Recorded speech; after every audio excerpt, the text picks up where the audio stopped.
what's at stake here? Well, what's really at stake is whether we have one Canada or two or three. If we have one Canada, we take care of people who are older and who are less secure, who are poorer and less well off, and we make sure that everybody's included.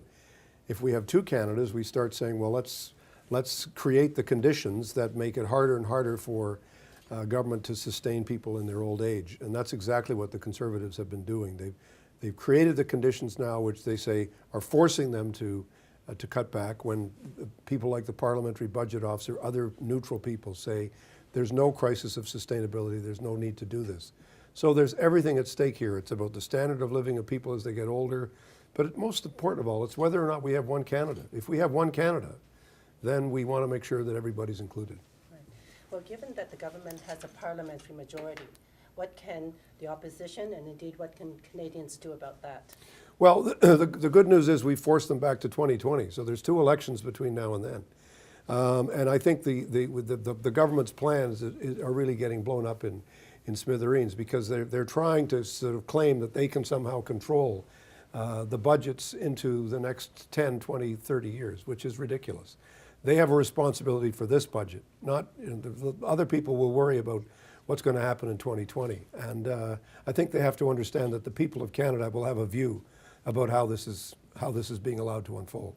Well, given that there is not supposed to happen until 2020 or 2025 or whatever, why all the secrecy? Why don't we have the facts? Well, I can't understand it. I can't understand why the Prime Minister would have come out with a statement and then have nothing to back it up, except for rhetoric. The Minister had nothing to back anything up on Friday except an attack on the Parliamentary Budget Officer, which is ludicrous. And we really don't have the facts to back up what they want to do. I mean, everybody who's looking at this, there will be different points of view, of course, but the fact is that the sustainability issue is a political issue. The issue is, do we have the political will to continue to support our people as they get older or not? And the government has clearly answered, they don't have the political will. They have the means to do it. What they don't have is the political will to do it. So is there a sustainability crisis or isn't there? There's no fiscal sustainability crisis. There's no financial sustainability crisis. What there is a crisis of political will, of the sustainability within the Conservative Party of their support for old age pensions. That's the issue. The issue is not the fiscal sustainability of old age pensions. The issue is the Conservatives have lost heart, they've lost commitment, and they've reneged on whatever promises they made, not only in the last election, but in every election in the last 6 years, where they've said that they will support old age security and they will continue to support it and they will continue to increase benefits. So clearly they've lost heart. They've lost the political will to do the job. Now, our members are mostly retired. Many of them are over 65, so they know very well that they themselves are not going to be affected. Indeed, the government has said that not only the people currently getting benefits will not be affected, but also those near retirement. I guess 2020 is one watershed moment. But our membership in their polling has indicated they're very much against this, even though it won't affect themselves. So do you think this is a function of people themselves not being affected, or are they worrying about the general population? I think what you're seeing is people understanding that once you renege on a promise, that there's no stopping where the government can go. 1 year it's people between the ages of 55 and 60, or between 50 and 55. Who's to say that in 2 or 3 years they won't be cutting back on seniors? What the government has done is created, I think, a sense of insecurity among people because they realize that the government's commitment to one Canada is gone. That basically what they've said is, we're ready to cut people loose. And once you say we're ready to cut some people loose, then what people understand is they could be next. That's right.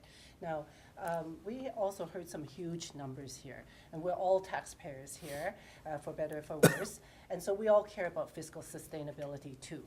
And when you bring out huge numbers, like moving from $30 billion to $100 billion in the OAS budget, people get worried. So where else should the governments of all stripes be looking for better revenues and cutting spending? Well, I think the fact of the matter is that you can't take a number like 30 and go to 100 in 2030 and not have a sense of how is the economy growing, how are we attracting new people to the labor force? How are we building up the labor force? How are we keeping things moving forward? And where I think the government is completely off base is in creating a sense that somehow with these large numbers that they're talking about, there is an issue of sustainability. There is no such issue. The issue is political will. I keep coming back to this point because it's so critical. The issue is, do the Canadian people have the political will to support people as they get older and as they get poorer? And that's the issue. And that's where I think the Conservatives have dropped. Obviously, we have to look at everything. There's prisons, there's jails, there's fighter jets, there's all sorts of government priorities that we need to look at. But it's important for people to know that this is all about political choices. And luckily, there are at least 2 elections before 2020. So we'll have lots of opportunities for the Canadian people to be consulted and to discuss this issue. Now, some commentators have tried to institute an intergenerational war. You know, that the comments are, we shouldn't let our young people have to carry the burden of all these aging Canadians who are not contributing to the workforce anymore. And that's starting to hold, you know, some even older Canadians are saying, oh, yes, we've had our fair run. What do you say to that? Well, again, I come back to my argument. We're one country. We have a finance minister who can't add, and we have a prime minister who only knows how to divide. And that's what we're paying the price for. We're facing a price of division. Of course, we're going to have people in different generations who have different needs. Young people are concerned about education. They're concerned about all of those issues. But no one should realize that we are a country that is wealthy enough and capable enough of providing for all of our people. And I think that's the issue that we have to understand.